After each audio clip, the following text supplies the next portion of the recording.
వద్దు అని అన్నాడు. వద్దంటే ఏం కాదు పోదామని మళ్ళీ తెల్లారి ఆయన గుట్టి వచ్చింటే ఆయనకు ఆ రోజు డయాలసిస్ లేకుండే మా చింటూ నేను ఒక పటేల్ కారు ఇచ్చిండు. ఆ కారులో నలుగురం పోయినాము.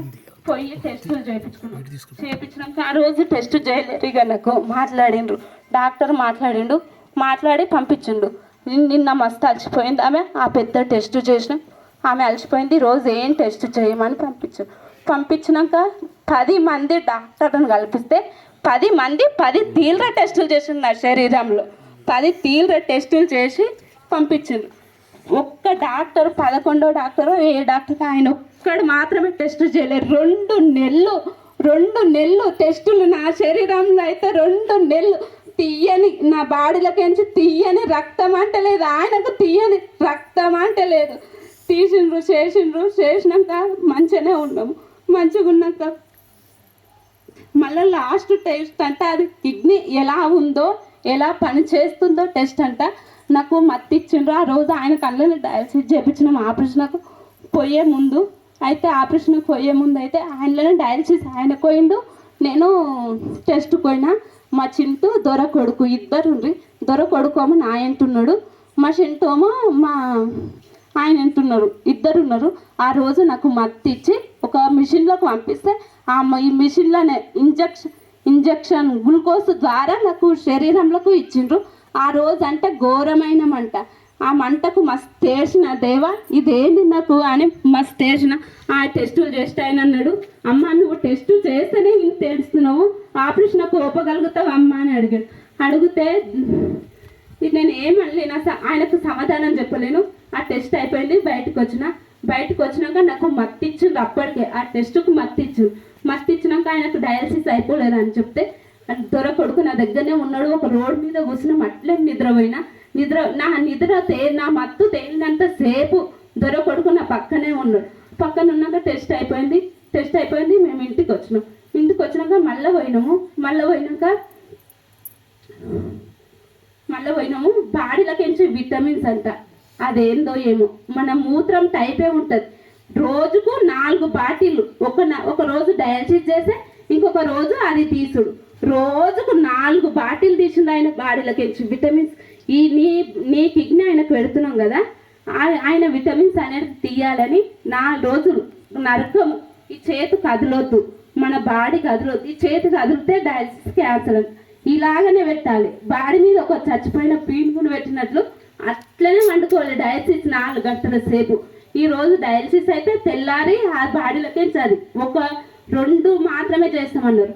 2 మాత్రం చేయలేరు. 5 చేసిండ్రు ఆ టెస్టులు. 5 చేసిండ్రు. రోజుకు 20,000. ఆ టెస్టుకు ఓన్లీ 20,000 అన్నారు.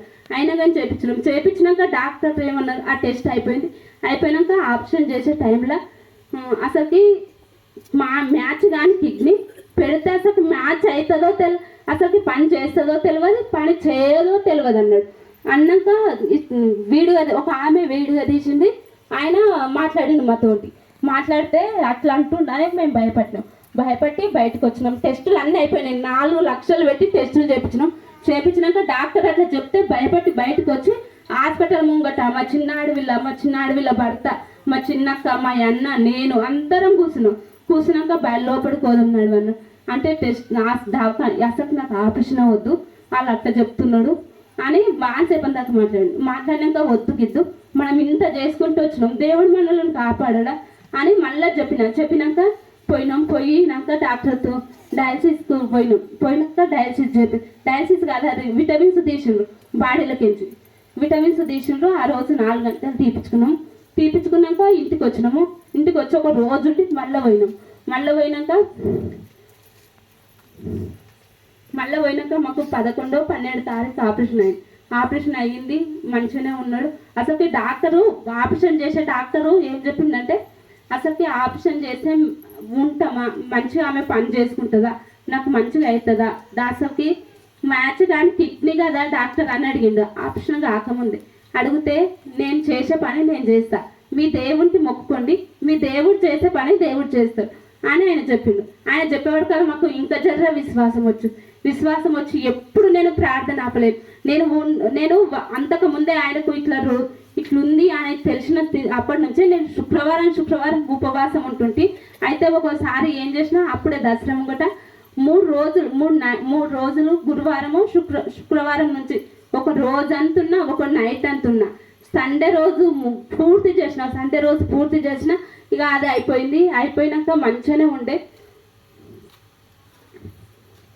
ఇక ఆ ఉపవాసం ఉన్న రోజు అన్నాడు నేను కూడా ఉంటానంటే, ఉండు మళ్ళీ నేను కూడా ఉండాలనుకుంటున్నా అన్న. ఆ ఉపవాసం ఉన్నాకనే మాకు ఇట్లా అయింది. ఇట్లా అయినాక ఇక ఇది దేవుని పరీక్షను. అపవాది మేము దేవునికి దగ్గర అయితే కూడా అపవాది ఓర్వదంట. దేవుని పిల్లలను అది శోధిస్తుంటదంట. అసలుకి దేవుని దగ్గర పోనీయదంట. దేవుని దారిలో అస్సలు నడవనీయదంట. అది యోబు విశ్వాసి అయితే యోబును అసలుకి సమస్తం కోల్పోయేటట్లు, తన పిల్లలు, తన ఆస్తి ఒక క్షణంలోనే పోయేటట్లు అది దేవుని దగ్గర ఆజ్ఞ తీసుకొని మరి వస్తుందంట. వచ్చి యోబుని ఇష్టమన్నంత క్షమిస్తుందంట. క్షమించి ఆయన ఆత్మ మాత్రం తీయదంట. దానికి మన ఆత్మ తీసి అర్హత లేదంట అపవాదికి. మనం దేవుని భయభక్తులను నడవకపోతే అది అపవాది తీస్తుండొచ్చు, కానీ దేవుని భయభక్తులను నడిచే పిల్లలకు అసలు అపవాది ఆత్మ తీసే శక్తే ఉండదు. అసలు మీకు మేము ఆపరేషన్ పోయినాము. మా ఆయనను 1 రోజు 3 రోజులు 4 రోజుల ముందు అడ్మిట్ చేసుకున్నారు. అడ్మిట్ చేసుకున్నాక నన్ను మా ఆపరేషన్ రేపనంగా అడ్మిట్ చేసుకున్నారు. మా పెద్ద అడవిలో మాకు తెలిసిన బంధువులు వాళ్ళందరూ ఉన్నాక ఆయన ఆపరేషన్ చేసి అడ్మిట్ అయినాక 3-4 రోజుల ముందు నేను పోయినాక మా వాళ్ళు ఎవ్వరు వస్తలేరు అన్నాక నాకు ఎంతో బాధ అనిపించింది. ఒక దగ్గర పోయి మస్తు చేసిన దేవా మా వాళ్ళు కూడా రావాలి, వీళ్ళందరూ ఉన్నారు కదా అని ప్రార్థన చేస్తే మా అక్క, మా చిన్నక్క, మా పెద్ద నాకు ఆపరేషన్ బెడ్ మీద వేసే వరకు నచ్చిండ్రు. వస్తే నాకు ఆపరేషన్ రోజు నేను ఏం చేసిన అంటే నాకు ఈడగుట మబ్బుల లేచి నా ముఖం కడుక్కొని నేను ప్రార్థన చేస్తుంటే ఎప్పుడైనా లేచి పొద్దుగలని లేచి బాత్రూంలో పోయి ముఖం కడుకున్నా. మా అడవిలా మా రత్నాన్ని ఉండే ఆ రోజు మా అడవిళ్ళు ఉండే. అయితే ఆమె లేవలేదు. నేను ముఖం కడుకున్నా, ప్రార్థన చేసుకున్నా, బిడ్డ మీద నిండా కప్పుకొని వండుకున్నా. అందరు వచ్చిండ్రు, పండుకుంది, ఇప్పుడే వండుకుంది. మా చిన్న అడవిల్ల అన్నాక నాకు నిద్ర పడతలేదు, కానీ నా దేవునికి స్తుతించుతున్నా. నా రగ్గుల్ని కప్పుకున్న రగ్గుల్ని దేవా నాకు చిన్న ఆపరేషన్, నాకు పిల్లలు కాకుండా ఆపరేషన్ చేస్తే అందులో వాటిలో కూడా ఎవ్వరు ఏడవలేరు. నేను మస్తు ఏడ్చినానంట. మా చిన్న అడవిలో వస్తే మా చిన్న అడవిలను పట్టుకొని ఏడ్చిన. మా చిన్న కోసం మా చిన్నక్కని పట్టుకొని ఏడ్చిన. దేవా నాకు సూదులు అంటే అక్క చిన్న ఆపరేషన్కే భయపడిన. అవును దేవా నాకైతే ఆపరేషన్ చేస్తున్నారు. నాకు ఆపరేషన్ చేసేటప్పుడు నాకు ఎలాంటి గుర్తుండొద్దు. ఆపరేషన్ చేసేటప్పుడు కొంతమంది మాట్లాడతాము అని చెప్తారు. మా ఆయన చెప్పిన నాకు 2 ఆపరేషన్లు అయినాయి, నాకు అన్నీ తెలుసు, నేను ఆపరేషన్ చేసే డాక్టర్తో కూడా మాట్లాడతా అని చెప్పి. దేవా నాకు ఆపరేషన్ చేస్తే నాకు అస్సలు గుర్తుండొద్దు అని ప్రార్థన చేసిన. ఈ ఆపరేషన్ థియేటర్లకు నన్ను 7-8 గంటలకు కొండపోయినాక ఆపరేషన్ థియేటర్లకు పోయేటప్పుడే నన్ను థియేటర్ దగ్గర పోగానే నేను ప్రార్థన చేసుకుంటే ఒక డాక్టర్ అమ్మ వచ్చి, అమ్మ నిద్రపోతున్నావా, నీకు ఆపరేషన్ వద్దా అని అన్నారు. వద్దా అని అంటే నాకు వింటున్నా కానీ దేవునికి స్తుతిస్తుంది. దేవా నువ్వే ఫస్ట్ ఆపరేషన్ చేసిన డాక్టరు దేవా. అవును తండ్రి, అవును ప్రభా, యేసయ్య అని ప్రార్థన చేసుకుంటున్నా. ఆదాము హవ్వకు దేవుడే ఫస్ట్ ఆపరేషన్ చేస్తాడంట. ఆదాము ఎముక తీసి హవ్వకు ఇస్తాడంట. దేవా అది నీ చిత్తమే కదా దేవా. నేను కూడా నా ఎముక కాదు దేవా, నా కిడ్నీ తీసిన భర్తకి ఇస్తున్న దేవా, అది కేవలం నీ కృపనే దేవా అని బాగా ప్రార్థన చేసిన. వాళ్ళు పిలిచినా కానీ పలకలేను. అలా అయితే నన్ను నిద్రపోతుంది అనుకున్నట్లున్నారు. పిలిచినా కానీ పలకలేను. దేవా నువ్వే ఫస్ట్ ఆపరేషన్ చేసిన దేవుడవు నాయన. అవునని గట్టిగా నా మనసులో గట్టిగా చేయలేను, కానీ నా మనసులోనే 1 గంట సేపు ప్రార్థన చేసినాక అమ్మ నువ్వు ఇక్కడ రాని ఒక ఆమె లేపితే బెడ్ పైన వేసి. నాకు అసలుకి నేను దేవుణ్ణి అడుకున్నా నాకు ఆపరేషన్ చేసింది తెలియదు. ఆపరేషన్ చేసిన థియేటర్కి బయటికి తెచ్చింది కూడా తెలియదు. అదే దేవుని కృపనగా దేవుణ్ణి అడిగినప్పుడు కానీ నాకు ఇచ్చింది.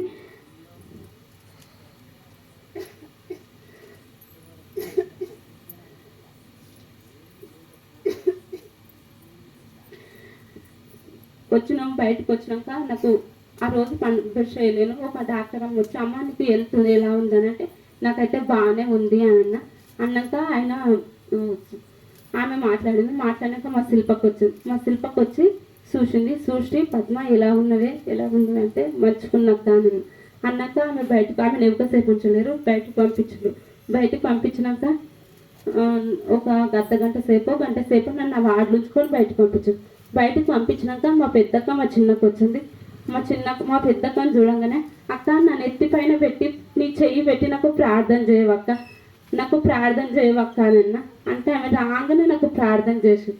ప్రార్థన చేసినాక మంచిగానే ఉన్నాము. మా ఆయన అయితే ఆపరేషన్ చేసినాక నాకు అసలుకి నడవలేను, అసలుకి ఇట్లా లేవలేను.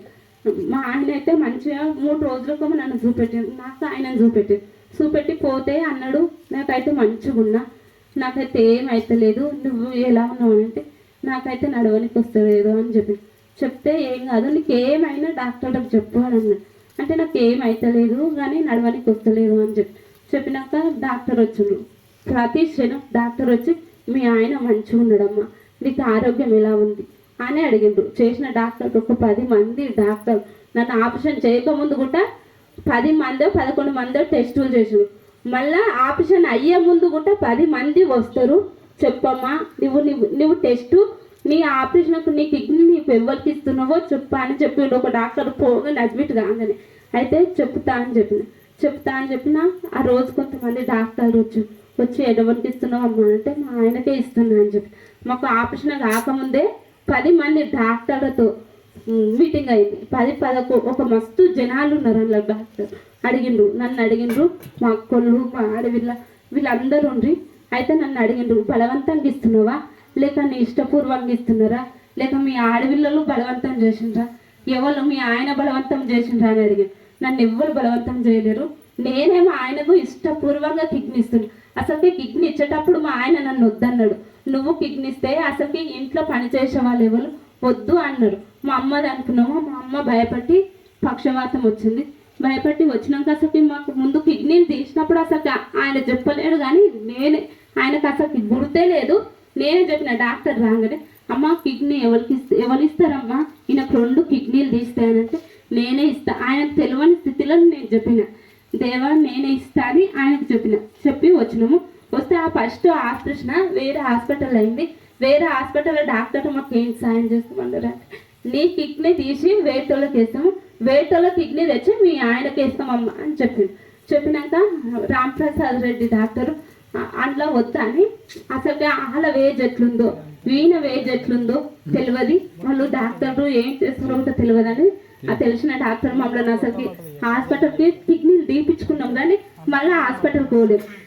ఒక వేరే హాస్పిటల్ పరిచయం చేసి నాకు తెలిసిన డాక్టర్ ఉన్నాడు మీరు అందులో పోండి అని చెప్తే వేరే హాస్పిటల్లో పోయి ఆపరేషన్కు రెడీ అయినాక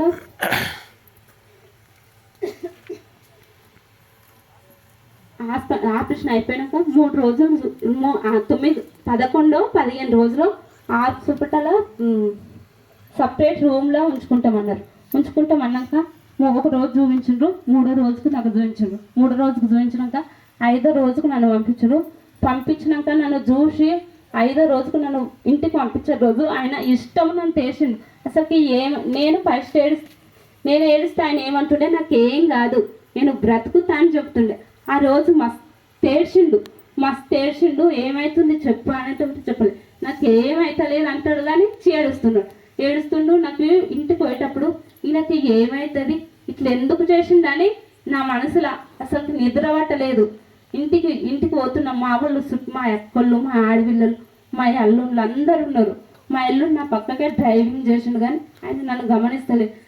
హాస్పిటల్లో ఏడుపు మొదలు పెడితే నేను ఇంటికి పోయినదాకా ఏడ్చి నా ఏడుపు మాత్రం ఎవ్వరు చూడలేదు. ఏమవుతుంది ఇట్లా ఎందుకు చెప్పుతలేడు, ఏమవుతుంది దేవా ఇదేమది ఇట్లా ఆపరేషన్ అయింది, మమ్మల్ని బ్రతికించేది నీవే, నీ సాక్షులుగానే మేము బ్రతకాలి అని ప్రార్థన చేసుకుంటూనే ప్రార్థన చేస్తున్నా ఏడుస్తున్నా. ఇక పోయినాక నైట్ అంతా నాకు నిద్ర పట్టలేదు. మా చిన్నక్క ఏమవుతుంది రానంటే నాకు నిద్ర వస్తలేదు. మా నడిపాడివిలా మా చిన్నక్క ఆ రోజు వాళ్ళు వండలేరు నేను వండలేము, నైట్ అంతా వండలేము. ఇంటికి వచ్చినాక మంచిగానే ఉన్నాడు అని చెప్పి మా అల్లుండు మా రజీ మా చింటూ మూడు రో 9 రోజులు రోజు నైట్ పొద్దుట రావాలి, స్నానాలు చేయాలి, టిఫిన్ కట్టుకొని ఆడుకోవాలి. ఒక 15 రోజులు వేరే వాటిలో పెడతామన్నారు. 9 రోజులకే ఇంటికి పంపించారు. ఆయనకు ఆపరేషన్ అయినాక అసలు మా తాన ఉన్న డబ్బులు 13 లక్షల హాస్పిటల్ కట్టినాం. ఇంకా అవుతుంది అని చెప్పిండు. చెప్తే దూరం అన్నాడు, అసలు పైసలు దొరుకుతలేవు, మీరు ఎవరన్నా మీ చుట్టాలకు ఫోన్ చేయండి అని అన్నాడు. ఫోన్ చేయండి అని వచ్చి నాకు చెప్పిండు.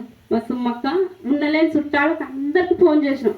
మా ఫోన్లో ఎన్ని నంబర్ రైట్స్ ఉన్నాయో అన్ని నంబర్లకు ఫోన్ చేసినాం తెలిసిన చుట్టాలకు. మా రత్నన్నకు ఫోన్ చేయగానే బుజ్జి ఏం బాధపడకమా నేను ఇస్తా అన్నాడు. మళ్ళీ నాకు 8వ రోజుకే ఫోన్ పంపి వాళ్ళని అడిగి డాక్టర్ ఇట్లా మాకు డబ్బులు తవ్వకబడతాయి, మీరు నాకు ఫోన్ ఇప్పిండి నేను ఇవ్వతాను అడుగుంటాను. ఫోన్ చేసిండు. ఫోను అడిగితే ఇచ్చిండ్రంట, ఇవ్వమన్నారంట. ఈమంటే ఇంటికి ఫోన్ చేసిండు డాక్టర్ ఫోన్తో. నాకు ఈరోజు ఫోన్ పంపించండి, నేను ఫోన్ చేసుకుంటానంటే పంపించినాక ఒక పటేల్కి ఫోన్ చేస్తే పటేల్ మాకు ఏం అసలుకి తెలిసిన వాళ్ళు కూడా ఒక 5 లక్షలు కాగితం రాసుకొని మాత్రం ఇస్తారు. ఆయన నాకు మిత్తి లేకు ఏమొద్దు, ఒక 4 రోజులు వాడుకోండి అని ఇచ్చిండు. ఇస్తే అసలు కాగితం దొరతోటి పంపించినాక మేము కట్టి దొర కొడుకు మా అల్లుడు తోడుకొని ఇంటికి తోడుకొని వచ్చినాక మంచిగానే ఉండే. అసలు ఇంకా నేనైనా అసలు బెడ్ మీద నుంచి నడవలేను, అసలుకి కూర్చోలేను.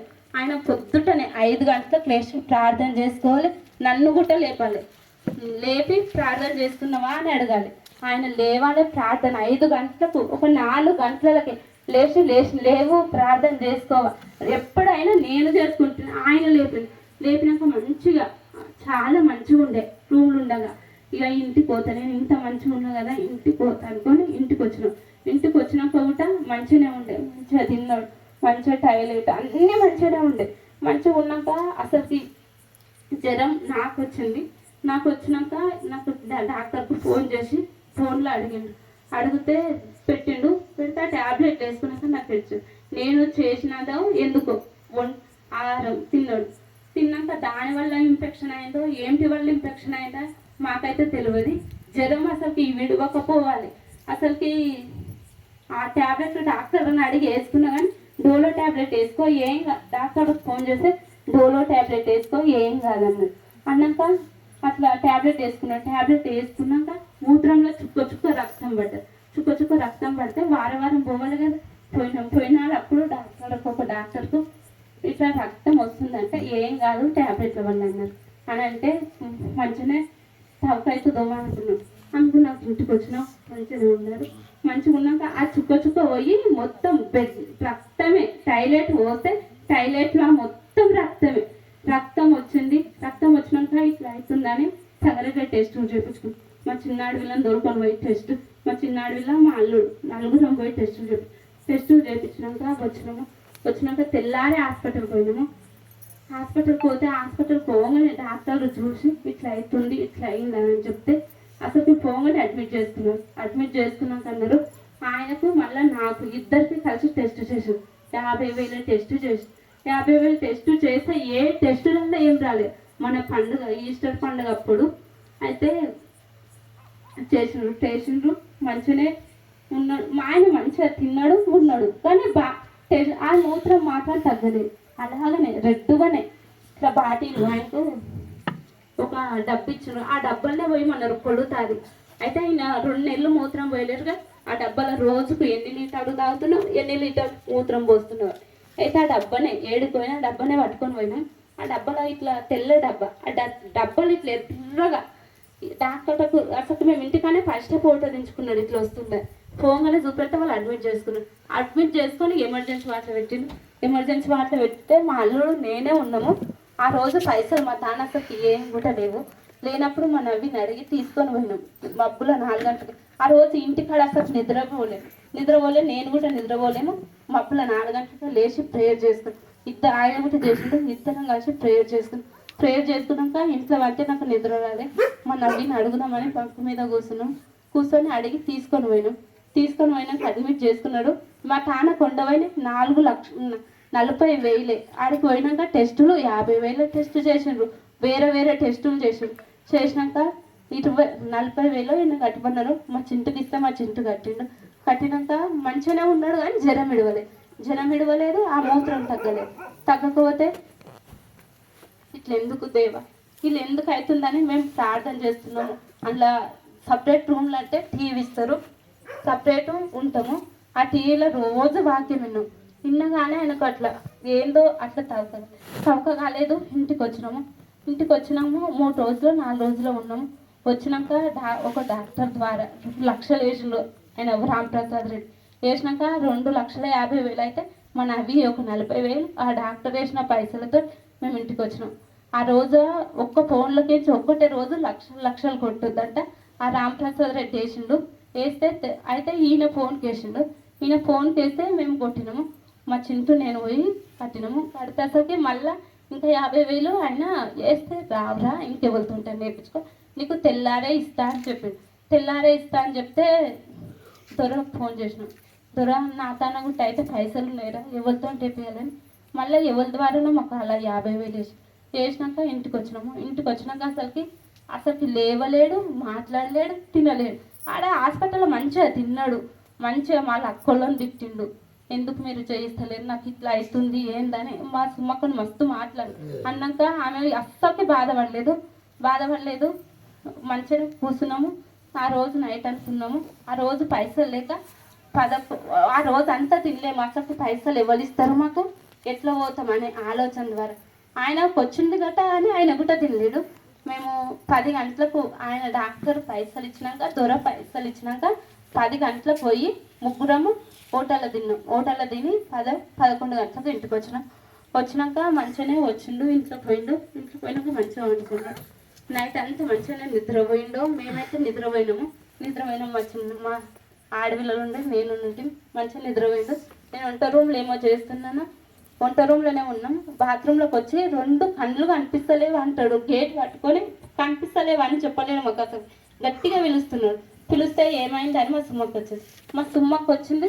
చేతి పట్టుకుంటుంది కానీ ఇంకా నన్ను పిలిస్తే నేను పోయి చేతి పట్టుకుంటే ఏమవుతుందో అని మా సుమ్మక్క గట్టిగా అన్న కానీ ఏం చెప్పలేడు. చెప్పక ఇంట్లోకి తోలుకొని పోయినాం ఇద్దరం కాదు. తోలుకొని పోయినాక ఒక పండుకున్నాక బాగా సేపటికి మా సుమ్మక్క ఏమైందిరా అట్లా చేసినావు అని అడిగితే నాకు 2 కళ్ళు కనిపించలేదు పాపుడు, అందుకు అట్లా చేసినా అని చెప్పిందా.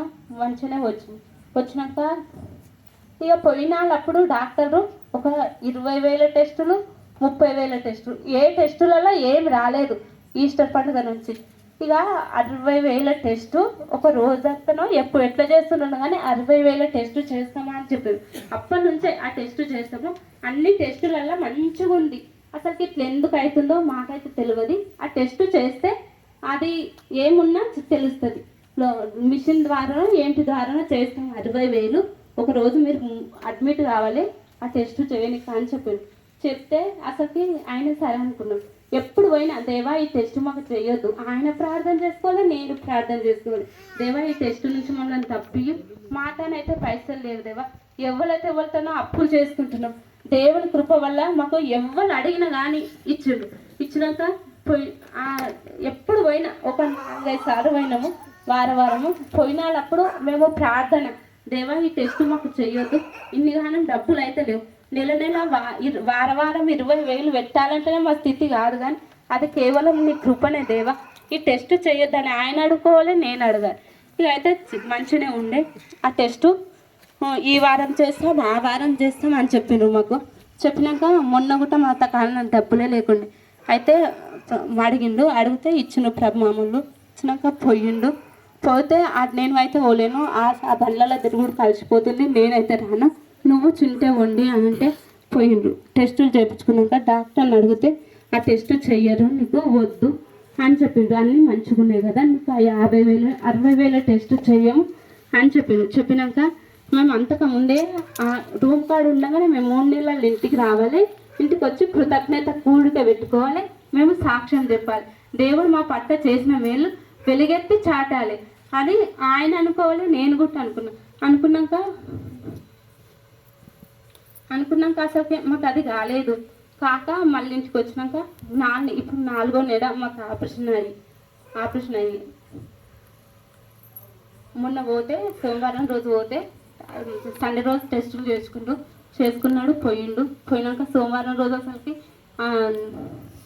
నీకు ఆ టెస్ట్ చెయ్యము అని చెప్పిందట.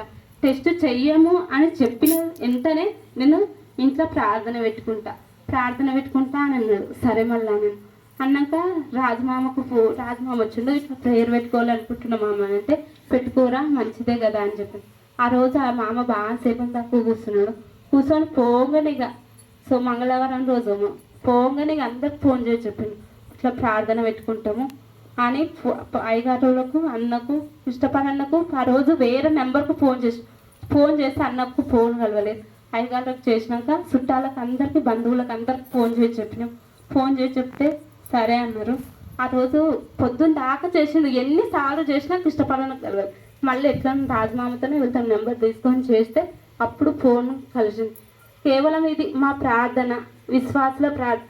మాకు హాస్పిటల్లో కూడా మాకు తెలిసిన వాళ్ళు ఇట్లా పక్క బెడ్ల వాళ్ళు ఉంటే కూడా వాళ్ళు విశ్వాసులయ్యే ఉండాలి. అమ్మ మీరు క్రిస్టియన్సా, మీరు అదే అని మాకు అనేది అడగాలి. అవును అని అంటే ఇట్లా ఏమైంది అని అడుగుతారు కదా.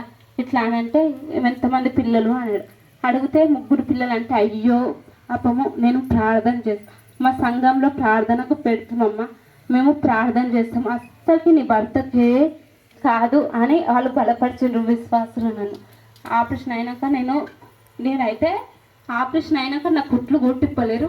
మా అక్క అయితే అసలు వద్దు అన్నది చర్చికి మా అక్క మా ఆడపిల్లలు అందరూ కుట్లు ఇప్పలేరు, నువ్వు చర్చికి ఎందుకు పోతావు అని అన్నా. కానీ నేను చర్చికి పోతే ఆ సంఘం ఎవరిదో కూడా నాకు తెలియదు, ఆ చర్చ్ ఎవరో కూడా మాకు తెలియదు, బంధువులు కూడా కాదు. మేము న్యూ ఇయర్ అక్కడనే చేసినాము. ఆ న్యూ ఇయర్ రోజు ప్రేయర్ చేయించుకున్నాము. ఆ నైట్లో పోయినాం చర్చికి. మా అక్క మా ఆడపిల్లలు మా అక్కలు మా ఆయన పోయి ప్రేయర్ అయితే చేయించుకోలేదు. మళ్ళీ సండే మా శిల్పక్కలో ఈ ప్రేయర్లో పెట్టిందంట. పెడితే వాళ్ళు ప్రేయర్ చేసిండ్రు. పోయినాక ఆ చర్చిలో పోతే అసలు నాకు కాళ్ళ నుంచి కూడా కొంచెం కూడా నడవలేని స్థితిలో కూడా నా పెద్ద కొడుకుని దొరుకుని మందిరం కాడికి పోయినాం. మందిరం ఉందని మా శిల్పక్కలు చెప్తే మేము ఆ రూమ్ కాడికి పోగానే మా చంద్రన్న బిడ్డ వచ్చింది, మాకు రూమ్ చూపెట్టింది.